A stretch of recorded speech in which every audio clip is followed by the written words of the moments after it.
પાયડી પડવલા road ઉપર સૌથી મોટી ઇન્ડસ્ટ્રીયલ પ્રિન્ટ અત્યારે પડી છે, જેમાં 46 પ્લોટનું આયોજન કરેલ છે.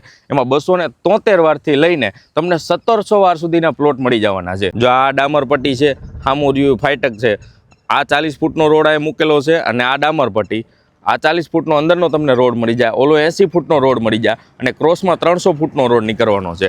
એટલે ટૂંકમાં જોરદાર કનેક્ટિવિટીમાં આખું આ પ્લોટિંગનું આયોજન કરેલ છે. આ સિવાય તમને સુવિધાની વાત કરું ને તો જો આ તમને આરસીસીના રોડ મળી જવાના છે, પ્લસ ડ્રેનેજની સુવિધા તમને મળી જવાની છે. કારખાનું, કંપની, ફેક્ટરી કે ઇન્વેસ્ટ કરવા માટે જો કંઈ સારું એવું બેસ્ટ લોકેશન હોય ને તો હું કહી શકું કે આ રાધે ઇન્ડસ્ટ્રીયલ ઝોનમાં છે. તમને ફરી વખત એડ્રેસ સમજાવી દઉં. આપણે કોરાટ ચોકથી માત્ર 3 કિલોમીટરના અંતરે છે, અને પાયડી છે, પાયડી ગામથી આપણે હાઈવેથી માત્ર 1.5 કિલોમીટરના અંતરે છે. પાયડી પડવલા રોડ ઉપર જે આ ફાટક આવે ને, ફાટકની બાજુમાં જ રાધે ઇન્ડસ્ટ્રીયલ ઝોન છે. વધુ માહિતી માટે કે કિંમત જાણવા માટે સ્ક્રીન ઉપર નંબર આપી દીધા, ફટાફટ કોલ કરો. ધન્યવાદ.